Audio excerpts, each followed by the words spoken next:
pela sua palavra, versículo eficaz, prepara o nosso coração, a nossa mente, para que algo novo aconteça, Pai, a tua glória, em nome de Jesus.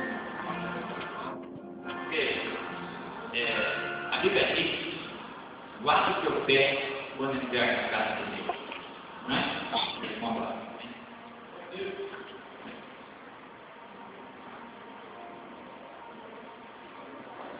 Graças a Deus, irmãos. Por favor, querido, abra a sua Bíblia lá na carta de Paulo aos Romanos. Romanos, capítulo 12, versículo 1 e 2. Enquanto você acha, quero agradecer, externar e entender o primeiro agradecimento a essa igreja. Confesso que vir aqui hoje dependeu da questão de providência divina, porque a gente tinha um compromisso com a Igreja Batista lá em São Mateus, mas aí nós adiamos para o mês que vem, para que pudéssemos ficar aqui.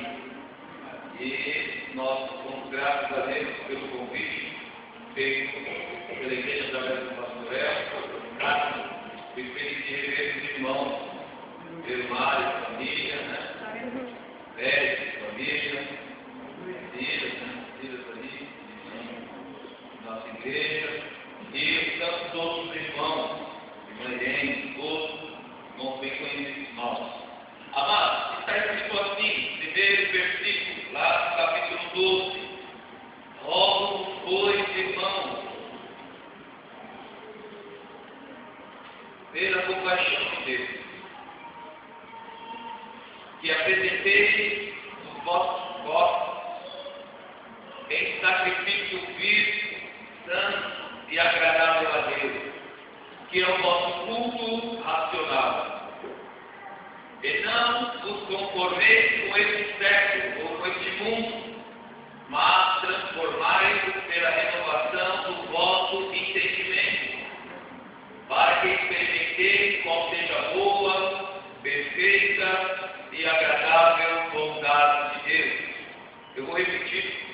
Rogo, pois, irmãos, pela compaixão de Deus, que apresenteis os vossos corpos em sacrifício vivo, santo e agradável a Deus, que é o vosso culto racional. E não vos conformeis com este mundo, mas transformai-vos pela renovação do vosso entendimento, para que experimenteis qual seja boa, agradável e perfeita vontade de Deus. Agora, Gênesis capítulo de número 35. Enquanto você abre, eu gostaria de perguntar a você: aonde é que você está situado em relação à vontade de Deus? Aonde é que você se encontra? Já estamos finalizando 2011. E onde é que você está? Você está no centro da vontade de Deus? Está totalmente fora dela, ou você está retornando para o centro da vontade do Senhor? Vou facilitar para você entender como é que está a sua vida no que diz respeito à sua família. A sua família está vivendo no centro da vontade de Deus, ou você percebe que os seus valores familiares, os seus alvos familiares, todos eles estão fora do centro da vontade de Deus? Como é que está a sua vida financeira? A sua vida financeira está no centro da vontade de Deus? Você tem usado os seus recursos, os seus bens, seu patrimônio, aquilo que Deus tem te dado para a glória de Deus? Como é que está a sua vida espiritual? Você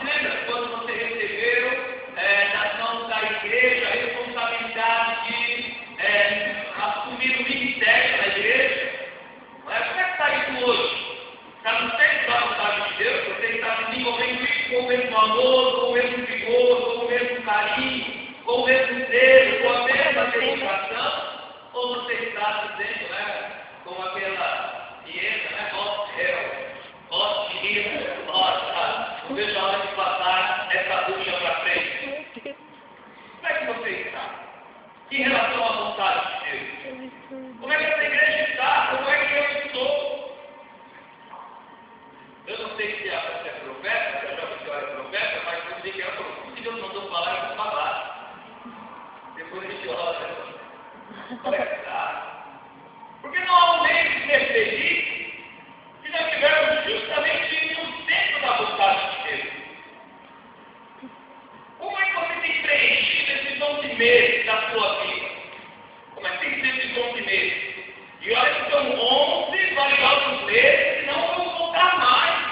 Não queria deixar chateado, mas olha o desperdício que você cometeu em não valorizar janeiro, fevereiro, março, abril, maio, junho, julho, agosto, setembro, outubro, e novembro termina daqui uma semana, não vai voltar mais atrás. Então eu tenho tido uma preocupação comigo em especial, em estar no centro da vontade de Deus, porque eu sei que 60 segundos de 1 minuto preenchido com coisa que não tem sentido, não volta mais atrás. Pergunte a alguma pessoa que perdeu o avião, por exemplo, no aeroporto, se aquilo não vai fazer falta a ele. Pergunte a alguém que chegou atrasado em um compromisso financeiro e não pôde, então ali, fechar o negócio, que não vai fazer falta. Tempo é dinheiro, e tempo não só é dinheiro, tempo é precioso para aqueles que querem viver no centro da vontade de Deus. Eu estou preocupado tanto quanto com relação à igreja, porque eu tenho percebido que todos nós, de uma maneira ou de outra, estamos permitindo que o tempo escoe pelas nossas mãos. E quando o tempo escoa e você não consegue segurá-lo, e ele vai e não volta mais, meu amado, pode sentar na sua cadeira, no seu sofá, orar, dizer, meu Deus, eu gostaria de voltar há um mês atrás para resolver isso. Sinto muito, essa oração não vai ser respondida. O tempo passou, Chico Buarque de Holanda, né? Chico Buarque de Holanda, Carolina na janela. Você fica como Carolina na janela, vendo o tempo passar. E aí o tempo passa e acabou. Passou e você não vai obtê-lo mais. Então eu gostaria de convidá-lo nesta noite a pensar nisso.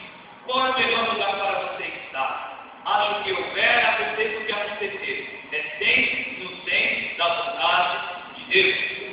Agora, se você nesse exato momento não se encontra no centro da vontade de Deus, eu gostaria de ilustrar aqui em Gênesis 35 quais são os caminhos que você deve percorrer para voltar ao centro da vontade de Deus.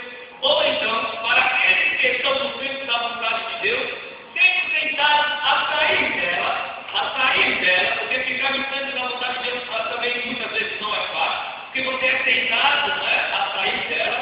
Então eu quero dizer justamente esses dois tipos de pessoas, aqueles que estão fora e precisam retornar, e aqueles que estão fazendo a vontade de Deus, mas sem tentar a negociar os seus valores para que com isso saia também. Eu quero dar a vida de Jacó, lá em Gênesis, capítulo de número 35, verso 1. Depois disse Deus a Jacó: levanta-te, sobe a Betel e habita ali, e faze um altar ao Deus que te apareceu quando fugiste diante da face de Esaú teu irmão. Então disse Jacó à sua família e a todos os que com ele estavam: tirai os deuses estranhos que há no meio de vós, e purificai-vos, e mudai os vossos vestidos, e levantemo-nos e subamos a Betel, e ali farei um altar ao Deus que me respondeu no dia da minha angústia, e que foi comigo no caminho que tenho andado. Então deram a Jacó todos os deuses estranhos que tinham em suas mãos, e as argolas, e os brincos, e as carregadas que estavam em suas orelhas. E Jacó os respondeu debaixo do carvalho que está junto a Siquém. E partiu, e o terror de Deus foi sobre as cidades que estavam ao redor dele, e não seguiram após os filhos de Jacó. Então chegou Jacó a Luz, que está na terra de Canaã, esta é Betel, ele e todo o povo que com ele estava. Ele ficou ali no altar e chamou aquele lugar El Betel, porquanto Deus ali se lhe tinha manifestado quando fugia de diante da face de seu irmão. Quando fugia de diante da face de seu irmão. Jacó gastou 20 anos da sua vida fora da vontade de Deus. Ele gastou exatamente metade da vida que eu tenho. Eu tenho 41 anos. Jacó gastou então 20 anos da sua vida colhendo resultados de decisões, de escolhas suas. Jacó tinha uma promessa que antes de ser feita, antes dele nascer, havia sido dita ao Senhor a Rebeca, que o filho maior serviria ao menor, que o menor seria então aquele escolhido por Deus, para dali então Deus dar sequência ao plano de abençoar todas as famílias da terra, através da semente de Abraão, através da semente de Isaac. Agora, Jacó cresce com essa promessa, cresce sabendo disso, e é importante quando a mãe discipula e ensina o seu filho ou a sua filha, e quando Jacó cresce com isso, cresce também no coração de Jacó, que ele devia antecipar isso. E o que Jacó faz? Em uma tarde, quando seu irmão volta da raça e não encontra absolutamente nada, Jacó dá ao seu irmão a alternativa de entender o que? A sua primogenitura. O primogênito era aquele filho mais velho, que na partilha da herança recebia a porção dupla daquela herança e a demais parte então era compartilhada com os outros filhos. Esaú sabendo que iria morrer, e morrer de fome, não é? Viu aquele exagero? Se eu não comer agora, eu vou morrer de fome, não é assim? Estou com fome, comeria os dois. Então Esaú, com muita fome, vende ao seu irmão direito de primogenitura. Pois bem, passado o tempo, o seu pai Isaac estava para morrer. E quando Isaac está para morrer, ele fica Esaú que pode casar para fazer então ali um Isaac. Ou assim, como sexualizar, como se fosse lá na minha terra da Bahia, um pirão, né? Um pirão. E aí o que Esaú faz? Vai para casar. E quando Esaú vai para casar, demora, Rebeca sabe que o pai estava interessado em abençoar a Esaú, não como uma bênção material, mas como uma bênção espiritual, e ali todas as outras bênçãos sucedidas. Jacó, então, levado inclusive por sua mãe, ele se travessa, ele se veste e então engana ao seu pai Isaac. Em decorrência disso, Esaú sabe da notícia e passa então a planejar matar o seu irmão. O simples fato de saber que seu irmão iria matá-lo leva Jacó para uma cidade na Síria, chamada Padã-Arã. Quando Jacó chega lá, ele encontra então uma mulher com o nome Raquel. E quando ele encontra uma mulher com o nome Raquel, ele encontra o pai dela lá não. E aí Jacó descobre que ele, enquanto enganador, não havia aprendido ainda. Ele encontrou alguém que sabia enganar muito melhor do que ele. É interessante, não é? Porque aquele Gerson lá do comercial Vilalista, aquele comercial antigo, diz que o importante era a vontade de tudo. E assim você fica esperto, podem ter pessoas mais espertas que você. E Jacó, que faz a sua juventude e parte de sua vida, enganando todo mundo, encontra uma pessoa que pelo menos 10 vezes o engana. Durante 10 situações, Labão troca os salários de Jacó. Quando Labão havia dado a Raquel para casar com Jacó, na noite de núpcia, Labão dá Lia, uma filha cega, deficiente visual. E aí Jacó começa a colher alguns resultados de decisões de anos do passado. Uma coisa é clara, Deus perdoou os nossos pecados, mas algumas circunstâncias foram revertidas. O fato de Deus perdoar os nossos pecados, que a morte de Jesus Cristo nos limpa e nos purifica de todo o pecado, é bem verdade, mas algumas circunstâncias foram revertidas. A circunstância não tem nada a ver com o perdão. O perdão tem a ver em estar em paz com Deus.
somos maldição e não bênção. Eu penso que Deus disse a Abraão no capítulo 12, sai da tua terra, da tua parentela e vai para a casa que te mostrarei, para a terra que te mostrarei. E quando a fome na terra que Deus mostrou a Abraão, ele vai para o Egito. E quando chega no Egito, Abraão é tudo menos bênção, é maldição, menos barganha com a mulher dele para não ser morto. É interessante isso. Não é como é que eu e você que já corremos por isso, que sai fora da vontade de Deus. Homens e mulheres com a palavra do Senhor na vida, na Sagrada Escritura, colheram o resultado do neto de poder de ter tomado decisões fora da vontade de Deus. Mas como é que a gente gosta? Como é que a gente gosta desse tempo? Como é que a gente para de gravitar, né? Nessa órbita, fora da vontade de Deus? Deus, quando passa 20 anos, Deus fala a Jacó.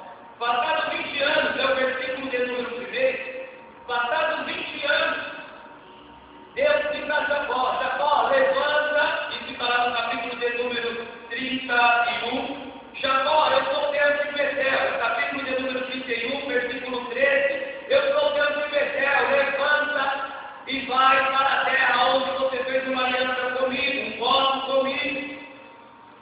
Está no capítulo de número 31, versículo 13. E aí Jacó precisa então preparar a mudança, precisa conversar com a família. Ele precisa falar com Raquel, precisa falar com Lia, precisa deixar as questões financeiras resolvidas.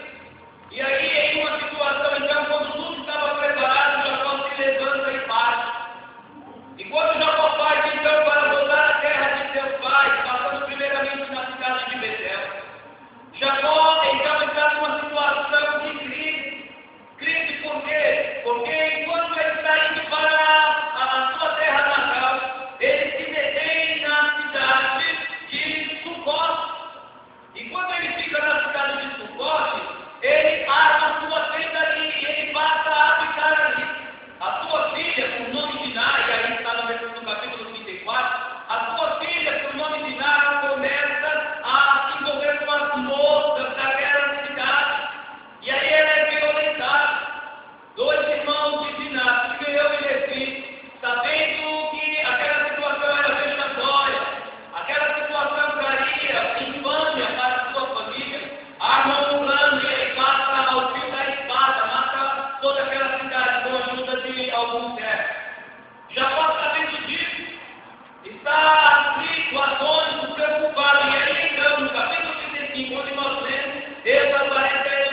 para ele quem é que manda?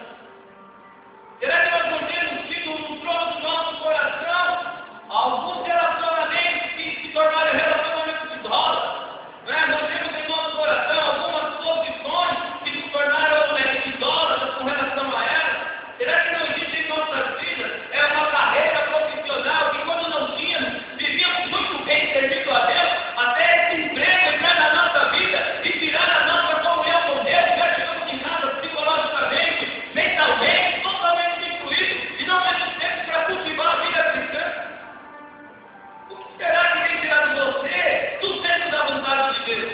Será que você não tem vivido experiências suas, próprias, situações existenciais, familiares, que têm assumido o lugar de Deus na sua vida, e ele já não tem tempo para cultivar a oração, já não tem tempo para cultivar a leitura da palavra, já não tem tempo para cultivar a vida dos cultos seculares da igreja? Eu pergunto a você, será que a semelhança de Jacó não tem o que despojar de algumas coisas para dizer: Senhor, eu quero voltar ao primeiro amor, quero voltar ao primeiro amor? O que adianta você ganhar o mundo todo e perder no final a sua alma? O que adianta você ter pouco na igreja e rejeitar a sua oração diante daquele que tudo vê e tudo conhece? Eu estava pregando uma igreja sexta-feira, aqui na região de Itaquá, e estava dizendo aos irmãos: o diabo não pode nos afastar da presença do Senhor. As lutas, as tribulações, as dificuldades não podem nos afastar da presença do Senhor. Absolutamente nada nos separará do amor de Cristo. Mas os nossos pecados é a causa das nossas orações, muitas vezes, também não serem respondidas. A Bíblia diz que aquele que confessa deixa alcançar a misericórdia. Mas aquele que guarda, que não confessa, aquele que fica abraçado com aquela víbora do pecado, jamais prosperará. E eu quero dizer que não é prosperar no sentido do ponto de vista social do seu estado, porque socialmente ele pode estar muito bem, mas ele é um pobre, miserável, cego e tudo. O que nós precisamos fazer é voltar para o centro da vontade de Deus, mesmo que tenhamos que abrir mão de muitas coisas que para nós são valiosas agora e que se tornaram Deus em nosso coração.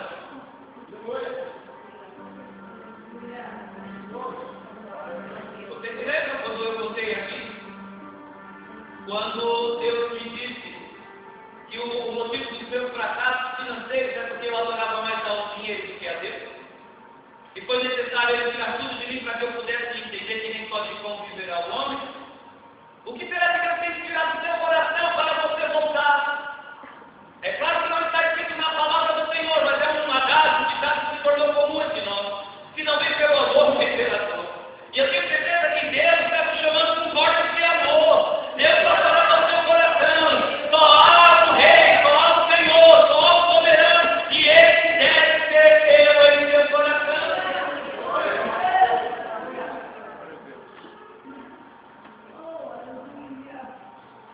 Onde é que você está nesse exato momento com relação à vontade de Deus? Onde é que você está? Você entende? Já estamos em novembro. Onde é que você está? Lembra quando começou janeiro? Não sei se a oração aqui no começo do ano, né? Todo mundo. Você dobrou o joelho e eu quero ser melhor, eu quero amar, quero contribuir mais, quero ajudar no trabalho de assistência social, de evangelização. E onde é que você está nesse exato momento com a coisa que você disse no começo do ano? Onde é que eu estou?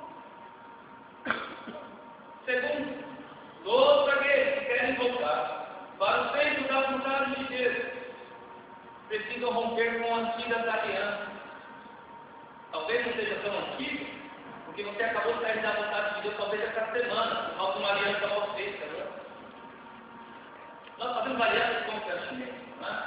Quando Raquel saiu da casa do seu pai, o que Raquel fez? Ela pegou um ídolo, guardou embaixo da sua montaria. E quando o pai foi fazer uma revista, Raquel falou: pai, não vamos sair daqui, porque estou no meu meio de menstruação, então eu estou assim, não posso fazer nenhum tipo de movimento ou esforço. E aí o pai não mexe na montaria. E Raquel leva aquele ídolo. Por que Raquel levou aquele ídolo? Porque se ela estivesse com aquele ídolo, na partilha dos bens, lá no Padrão Arã, ela teria o direito de receber também os bens por causa daquele ídolo. E é interessante pensar nisso. E nós fazemos essas alianças, não é? E não queremos abrir mão desse compromisso que temos com pessoas lá atrás. Porque se você abrir mão desse compromisso que você tem com pessoas lá atrás, você vai perder agora. Um dos maiores pornógrafos, editores de material pornográfico dos Estados Unidos, se converteu a Cristo. E quando ele se converteu a Cristo, ele é um dos maiores editores, foi um dos maiores editores de revista pornográfica da América. E quando ele se converteu a Cristo, o que ele teve que fazer? Vender, fechar, não mais publicar, mudar a rotina da vida dele, porque ele entendia que aquela vida pregressa, de pecado, de promiscuidade não servia mais para ele. Será que vale a pena nessa noite mantermos essas alianças no aspecto social, no aspecto financeiro, no aspecto moral? Algumas pessoas barganham a sua dignidade. Olha, se você quiser, como jovem, barganha com a mocinha, se você quiser me dar uma prova de amor, então você precisa se relacionar sexualmente comigo. É o empresário que, para ter respeito e ter vida, tem que provar de uma nota. São situações no convívio familiar que nós barganhamos valores como as outras pessoas íntimas nossas, para que elas possam falar ou fazer aquilo que esperamos, para que daí então possamos ser bem-sucedidos. Deixa eu perguntar a você está aliançado com quem? Com quem que você está aliançado?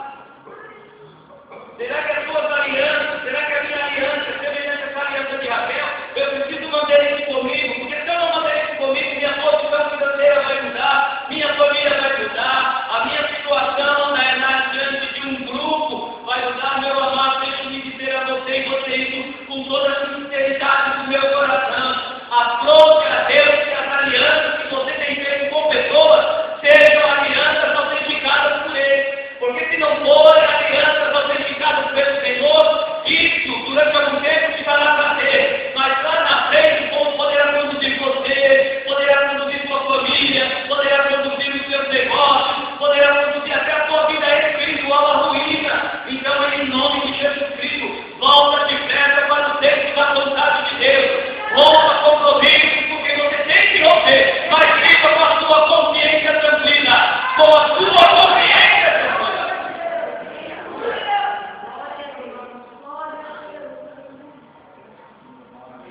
Até eu queria manter, né?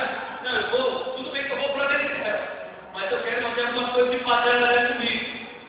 Não dá. Não dá para servir a Deus e a mamon. Não dá para servir ao mundo e ao reino do céu. Não dá para servir ao Espírito Santo e ao diabo. Não dá para ter dois senhores. E é interessante nessa questão do senhorio de Cristo, porque nós estamos ouvindo a igreja, estamos ouvindo mensagens que falam de sucesso financeiro, sucesso em todas as áreas da vida, e a liberdade de Deus quer fazer isso. Eu prego isso e ensino isso. Mas a prioridade em nossa vida é aquilo que foi dito no começo do culto, na abertura. É viver uma vida na plenitude do Espírito Santo. E se você quiser viver uma vida na plenitude do Espírito Santo, você precisa estar no centro da vontade de Deus. Terceiro, o que Deus pede para Jacó e pede para todos aqueles que querem voltar para o centro da vontade do Senhor. Deus dá a Jacó o endereço. Deus diz a Jacó, Jacó não é suposto, Jacó é Betel. A gente quer brigar com Deus, é assim? Ô Deus, mas não dá para ser desse jeito? É assim? Ô Deus, está pedindo para mim demais, né? Não dá para a gente, né? Sentar, né? Eu tenho que perdoar o irmão, perdoar a irmã, mas eu vou orar, tá? Eu vou orar, e aí, né? Espero que eu toque, prepare um dia. A gente começa a facilitar o caminho da nossa chegada, até o lugar que Deus preparou, que é que nós vamos. É como o marido, né? Que tem que pedir perdão para a esposa. Não, eu vou pedir perdão. Quem vai agradar sou eu. É assim? É como a esposa que tem que perdoar a Maria, mas tem que perdoar você de novo. Todo ano eu te perdoo. Nós vamos assim, né? Nós queremos fazer algumas coisas, mas não fomos a Deus condições. Você quer voltar ao centro da vontade de Deus? Então volta justamente ao lugar onde você estava quando seu passo começou a se desviar. Volta justamente para o lugar onde você estava quando aquela situação conspirou para te tirar do centro da vontade de Deus. Você se lembra que mesmo não tendo talvez uma vida financeira tanto quanto você achava, mas sua família era feliz, sua casa era feliz, sua vida espiritual era feliz? Você se lembra que antes de se envolver emocionalmente com essa pessoa que não tem a Cristo no coração, você era feliz, tinha paz com Deus, tinha prazer em servir ao Senhor? Você se lembra que antes de ter todo esse tipo de comprometimento moral, espiritual, financeiro, você andava com consciência limpa, colocava a cabeça no travesseiro e dormia tranquilo? E agora? Eu estava evangelizando e um rapaz me falou um dia assim: Senhor, você faz um lanche para mim? Eu falei: faço, vamos lá, vamos tomar um lanche junto. Aí sentei aqui nesse quiosque que tem aqui na pracinha, sentei com ele e falei: rapaz, conta para mim a sua história. Ele falou: eu venho estudando, me tornei aí um andarilho, saí de casa com problemas familiares, tive esposa, tive todo mundo, e estou andarilho. Como você tem? Eu tenho 5. Falei: olha, olhando para você que está bem, mas daqui uns 4, 5 meses, você vai estar no lixo. Eu vivo nessa praça, fazendo um trabalho de evangelismo, e conheço jovens como você, que chega aqui bem e depois sou habitado por outros jovens e aí fazem saidinha, roubam peça de roupa no centro de voz. Falei: moça, você vai fazer uma coisa. O único que pode mudar a sua história de vida é Jesus, mas você também precisa tomar uma decisão.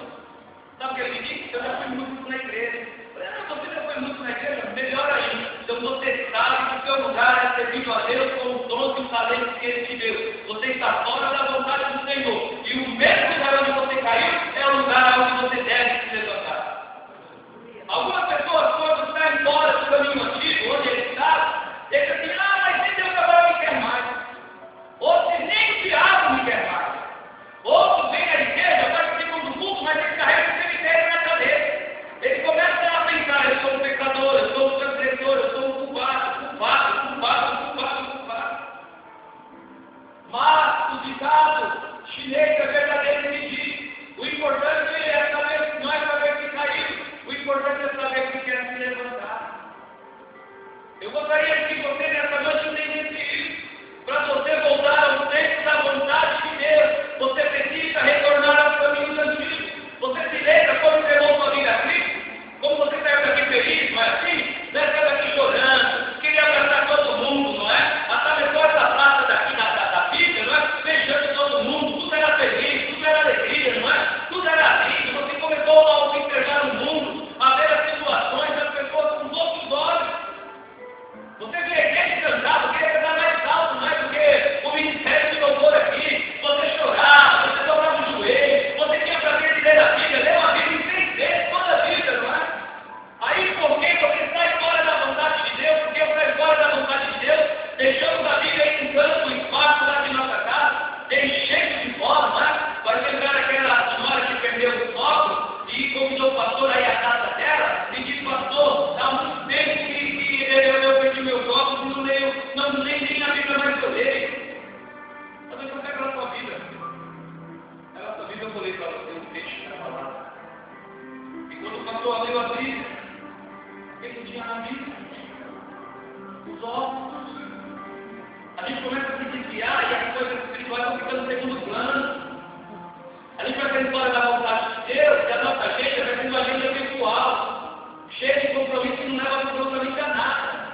Nós somos capazes de sair de um culto como esse, ligar a televisão e não ver quase tudo, não é? Você que vai dar porrada em alguém.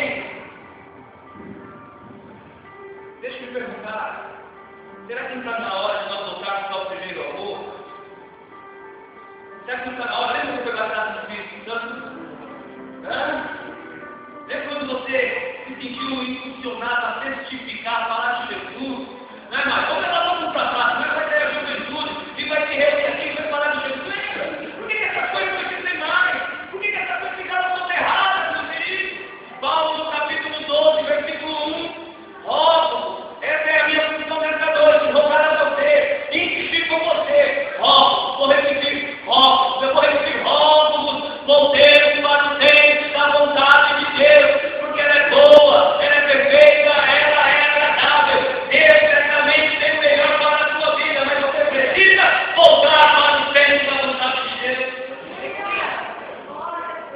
Lembra que você tocava? Meu Deus, que coisa linda era. Você tocava, mas tocava para Deus, não é? Tocava Recebe o Senhor. Recebe o meu louvor.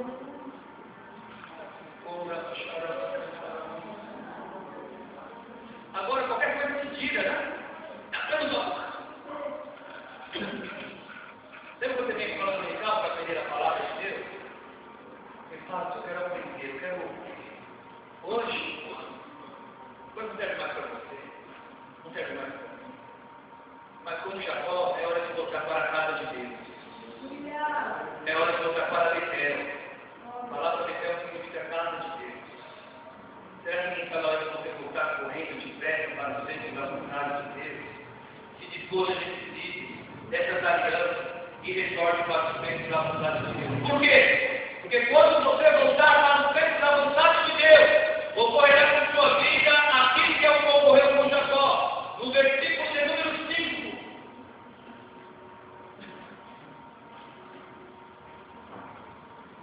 Disse o terror de Deus.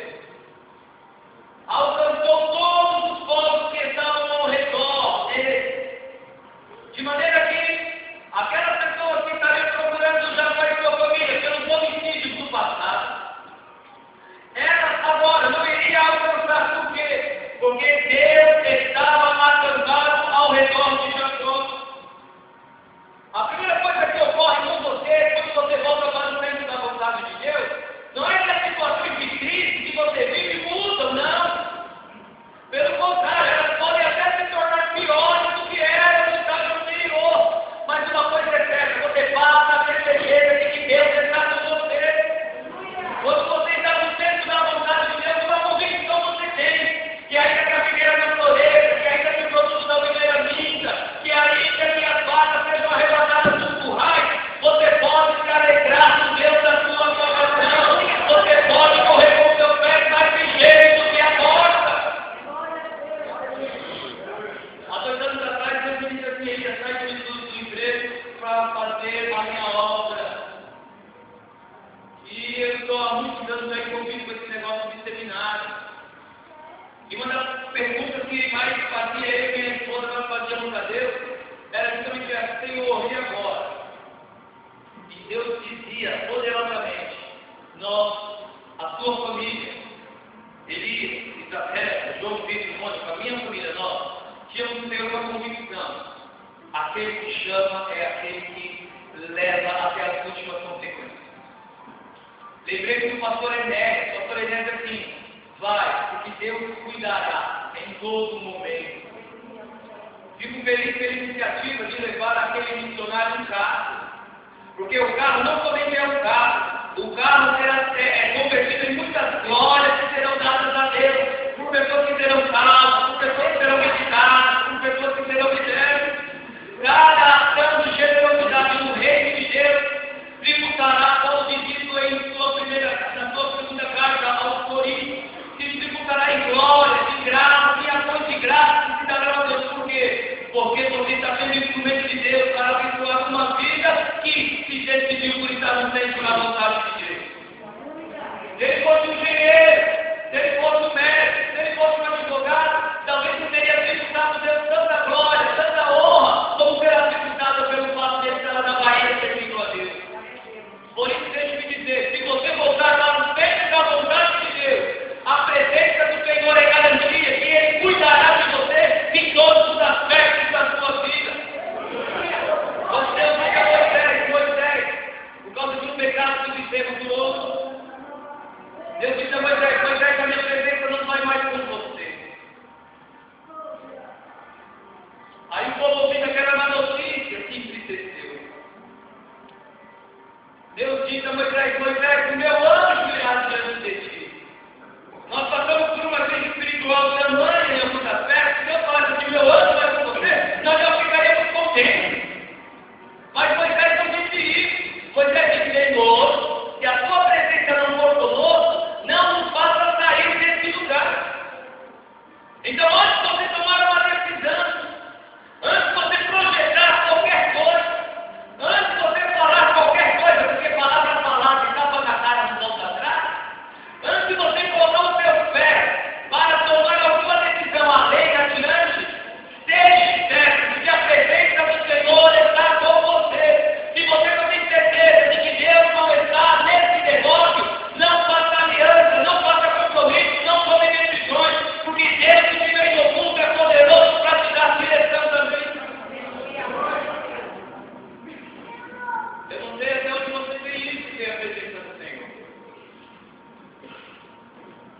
até onde você tem chegado.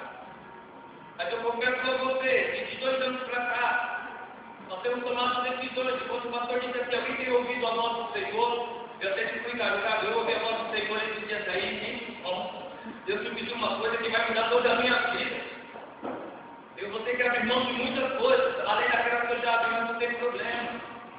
É melhor abrir mão para fazer a vontade do Senhor do que morrer com as mãos cheias fora da vontade do Senhor. Você tem certeza de que Ele está guiando a sua vida? Você tem certeza de que Ele está guiando a sua família? Você tem certeza que o ministério que Ele te confiou está sendo guiado por Ele? Ou nesse exato momento você se encontra totalmente fora da vontade do Senhor?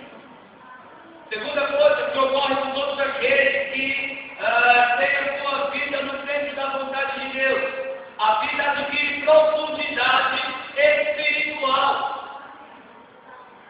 A vida adquire profundidade espiritual. Por quê? Porque quando Jacó volta para Betel, ele retorna ao lugar antigo e lá ele oferece um sacrifício de libação. Ele derrama azeite sobre uma coluna. Ele ergue esse altar. A religião do Antigo Testamento é sobretudo uma religião de altares. Segundo eu a você, o escritor aos Hebreus, no capítulo 3, diz que todos nós temos um altar.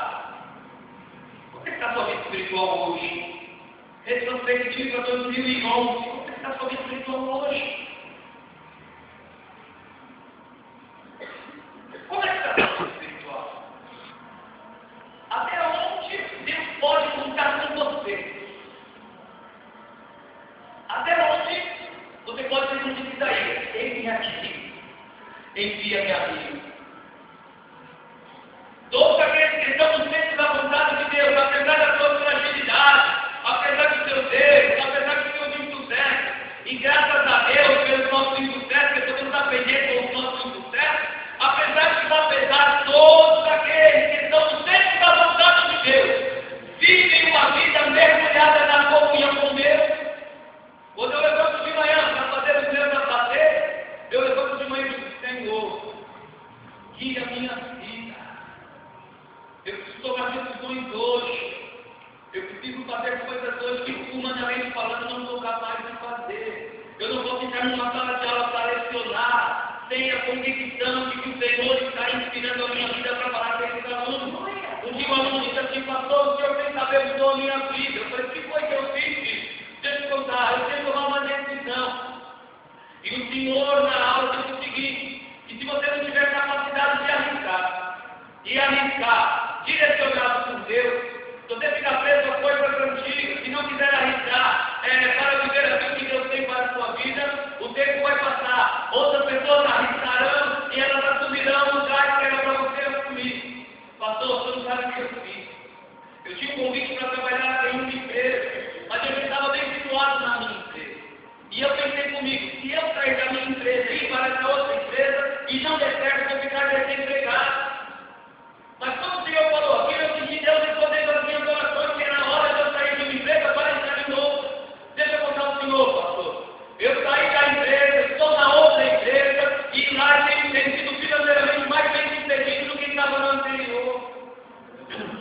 Então, quando eu vou fazer alguma coisa, eu digo: Senhor, eu preciso de Ti. Fique em pé, pessoal. Quando eu vou fazer alguma coisa, eu digo: tem alguém que me ajudar.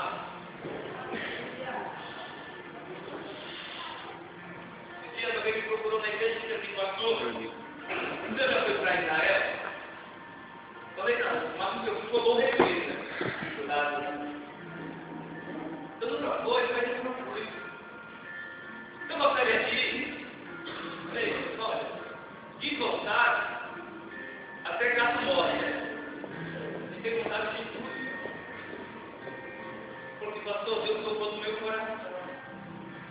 Eu vou mandar o Senhor para lá. Não se preocupa, não. Eu vou falar tudo com o Senhor.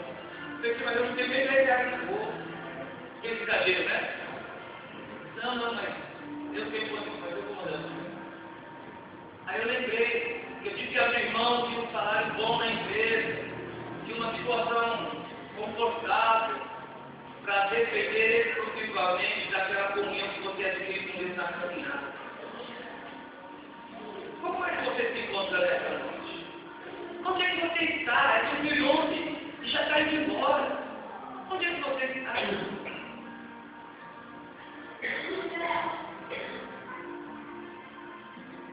E sabe que quando o homem é viver, onde é que você está?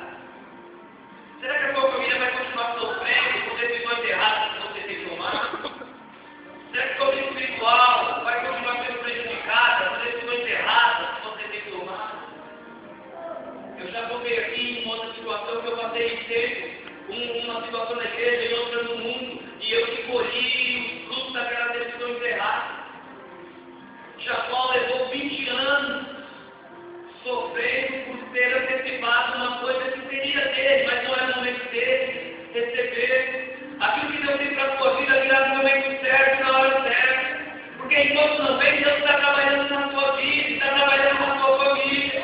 Se Deus quiser que o mundo de ponta cabeça para te abençoar, Ele vai te abençoar, mas enquanto aquilo que Deus tem para te dar não chega, você precisa estar no centro da vontade de Deus. Porque coisa com bom final para tirar você de lá. Eu não estou dizendo que você não está passando por conflito. Eu não estou dizendo que você não está sofrendo. Eu estou dizendo que você pode estar passando por tudo isso. Mas é melhor estar no centro da vontade de Deus, cercado com o inimigo de todos os lados, mas Deus está na obra do seu respeito.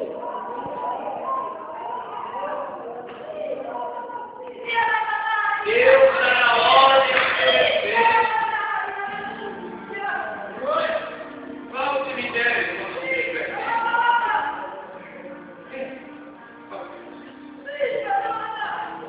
Qual o cemitério quando você estiver? Veja nas placas de sinais de não. Se alguém um dia morreu pelo fato de Deus ter abandonado. Aqui já há alguém que morreu porque Deus abandonou. Eu não acredito. Fui moço e agora sou velho. Fui para Cristo há 24 anos. Nunca vi o justo desamparado. Nunca vi o justo desamparado. Eu vi o justo sofrer. Eu vi o justo chorar. Eu vi o justo lamentar. Eu vi o justo duvidar. Eu vi o justo questionar. Mas o justo sem resposta eu nunca vi.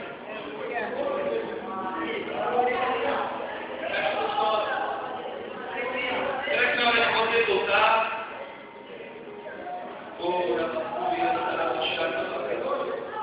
você vai continuar se conformando com este mundo, tomando a forma deste mundo, vivendo como este mundo, fazendo sua família sofrer, você sofrer, a igreja sofrer? E o pior de tudo, quem sofre de fato é você, porque de todas as pessoas que estão ao seu redor, Deus pode ir tratando com elas, mas você com o coração endurecido não permite a voz do Senhor entrar aos seus ouvidos e te chamar de volta. Ei, nessa noite volta ao primeiro amor. Você escreve naquela canção, quero voltar ao início de tudo, volver às primeiras obras, Senhor. Você escreve assim, isso aqui, cara, quero ouvir seus conselhos, quero rever meus valores, eu quero reconstruir. Aleluia, você quer reconstruir? Não importa onde você desceu, Deus pode trazer você de volta. Não importa quanto você se afastou da vontade do Senhor, mas eu quero voltar ao primeiro amor.